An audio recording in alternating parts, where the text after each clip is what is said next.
Apa itu syukur? Sebentar. Ibu bersyukur punya rumah? Syukur. Ibu bersyukur punya kendaraan? Bersyukur punya keluarga? Ada suami, ada anak-anak, bersyukur? Baik, yakin? Bersyukur diberikan pakaian? Yakin? Masa? Nah, sekarang apa itu syukur? Syukur itu pelan-pelan.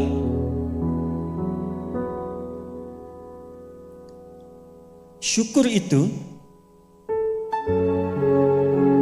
upaya menggunakan semua nikmat yang Allah titipkan. Upaya menggunakan semua nikmat yang Allah titipkan sesuai dengan apa yang Allah inginkan,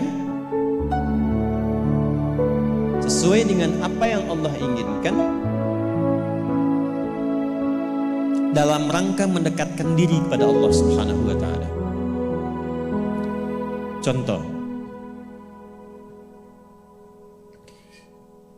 ibu sekalian, maaf, anak itu titipan dari Allah atau bukan?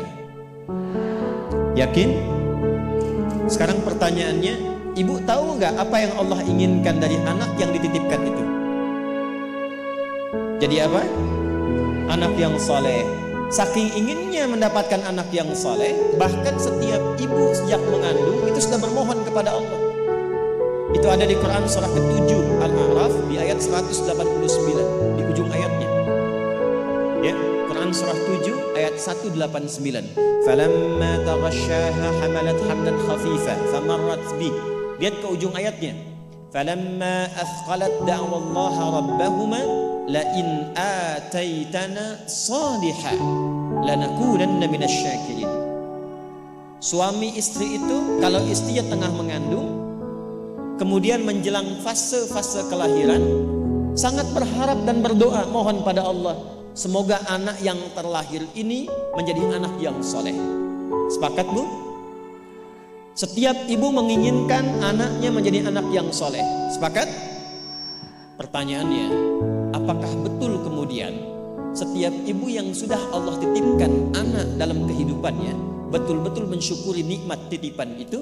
Saya tanyakan pada ibu, anak ibu itu disekolahkan di mana? Kenal Allah atau tidak?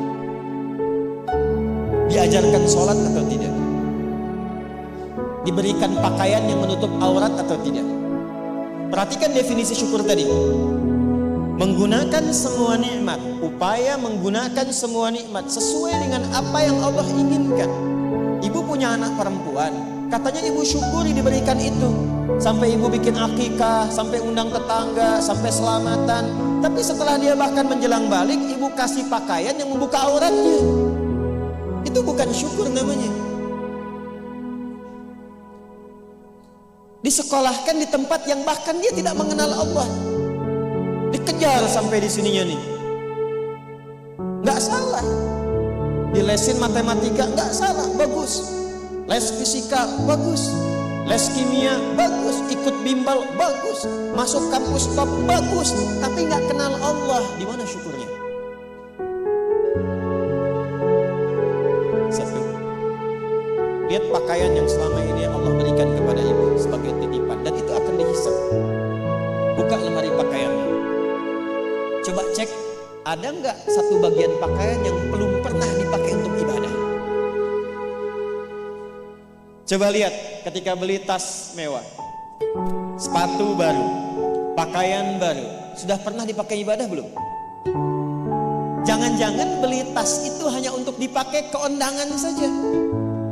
Jadi ketika manusia mengundang, beli yang baru. Kenapa ketika Allah yang mengundang 5 kali dalam sehari, bahkan untuk memberikan solusi kehidupan, yang baru itu nggak pernah dipakai?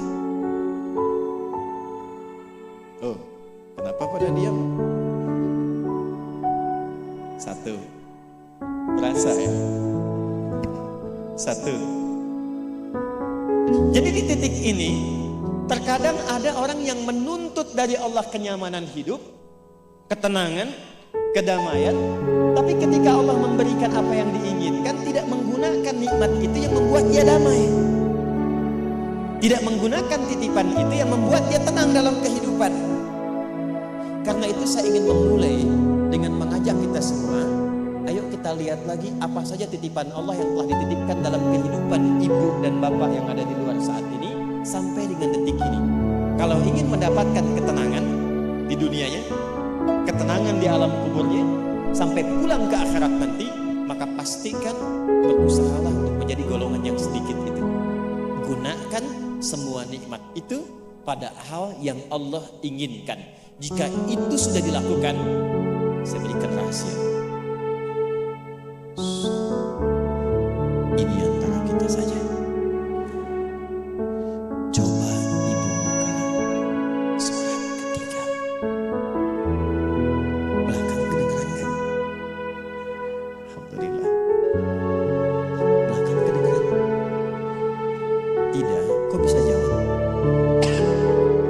Surah 3 ayat 35 sampai 37. Quran surah 3 35 sampai 37. Sudah?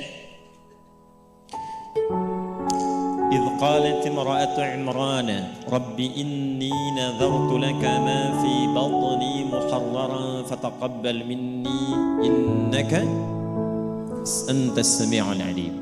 Perhatikan, ini kisah tentang Hannah. Saya hanya akan ambil kisah ibu saja dalam Quran. Hannah itu istrinya Imran alaihi wassalam. Nanti punya saudari namanya Elisabat. Orang barat menyebutnya Elizabeth. Betul, Elizabeth itu bahasa sananya untuk Elisabat itu saudarinya Hannah. Nanti nikahnya Elizabeth dengan Nabi Zakaria. Hannah nikahnya dengan Imran. Ketika Hannah mengandung, sepakat suami istri ini ingin mensyukuri nikmat kandungan itu dengan mengharapkan lahirnya anak yang soleh.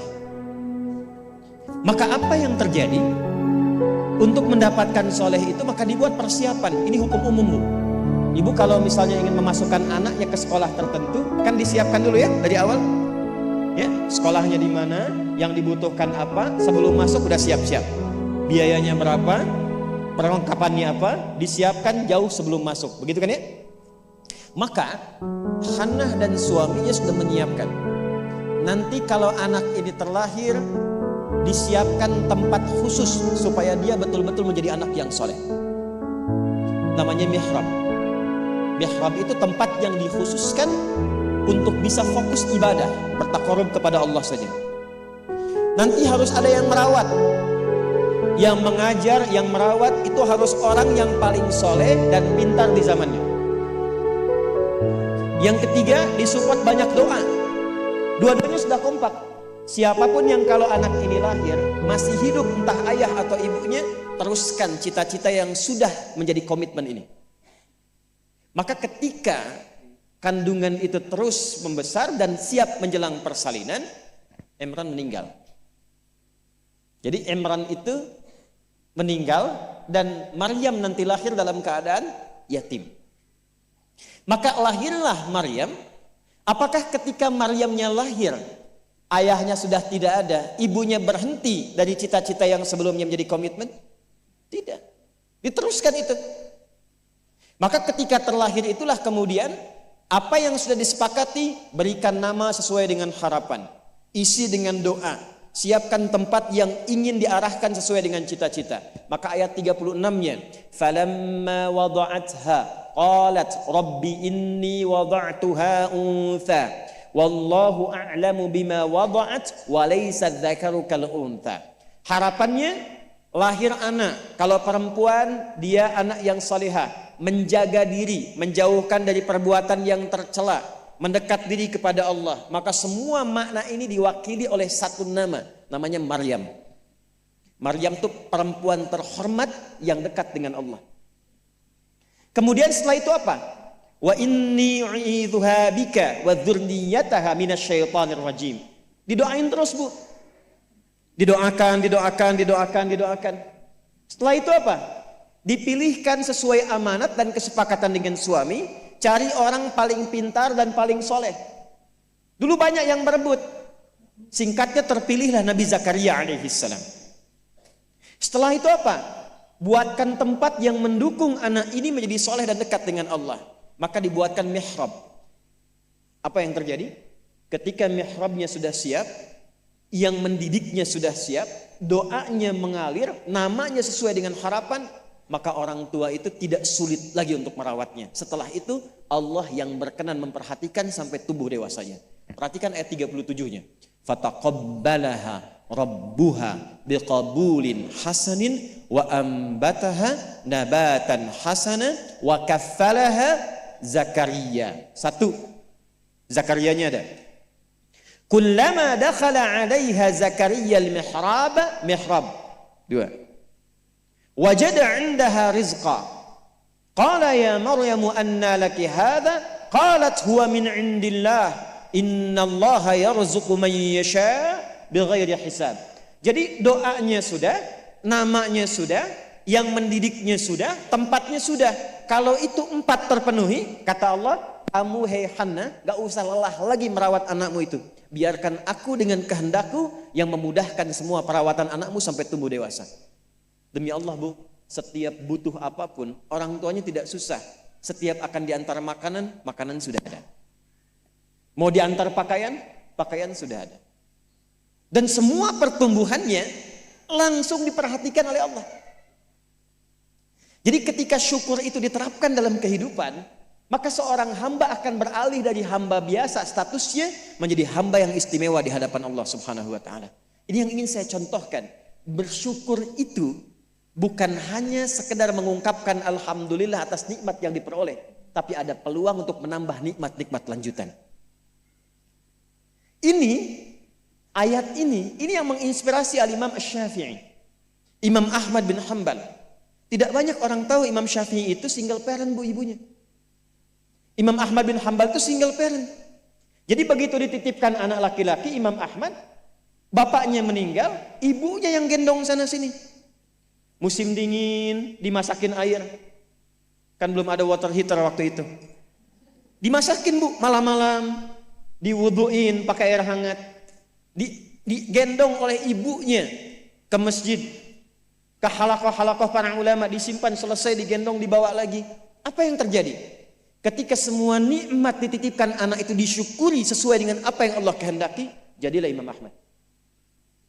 Ibu kenal Imam Al-Bukhari? Ayo bilang kenal. Ini juga sama, single parent. Bahkan lebih dahsyat lagi, Imam Al-Bukhari itu saat lahir ayahnya meninggal, usia 2 tahun matanya buta. Dan dokter mengatakan pada masa itu ini buta permanen, gak akan sembuh. Apa yang menjadikan kemudian matanya sembuh sampai jadi orang paling hebat di zamannya dan melahirkan karya besar Sahih Al-Bukhari. Wa qalilun min ibadiyasy syakur. Ibunya. Jadi betul-betul mensyukuri nikmat diberikan seorang anak, dititipkan seorang anak. Jadi nggak pernah lihat Bu. Jangan lihat kata orang ini anak si fulan, misalnya si fulana ini kurang begini, anak si fulana autis, anak si fulana begini, nggak ada. Nggak ada satu anak pun terlahir yang tidak punya keistimewaan, itu tidak ada. Tanamkan pada hati yang paling dalam. Dalam kondisi apapun Allah menitipkan anak pada ibu, itu ada keistimewaan di dalamnya yang menyempurnakan kebahagiaan dalam rumah tangga. Pernah ada seorang ibu sedih karena begitu terlahir anaknya divonis lumpuh otak, cerebral palsy, lumpuh otak. Saya katakan, hei, belum tentu itu jadi kekurangan. Boleh jadi Allah titipkan satu kelebihan di balik anak itu yang belum terbuka sekarang. Coba bacain Quran terus. Dibacakan Quran, bacain Quran, bacain Quran. Begitu anak itu mulai bisa bicara, yang keluar Quran. Begitu dicek oleh seorang ustadz, ternyata anak itu sudah hafal Quran 30 juz. 30 juz. Dan barakah anak itu yang kemudian membawa si ibu jadi keliling-keliling. Haji, umrah, ke satu tempat yang tidak pernah dikunjungi sebelumnya. Bertemu dengan orang hebat yang tidak pernah dibayangkan sebelumnya. Ternyata lewat wasilah anak itu. Disyukur itu membahagiakan. Itulah syukur. Syukur itu dampaknya banyak, Bu. Dia nggak akan tertinggal. Dunia dapat, akhirat juga diraih.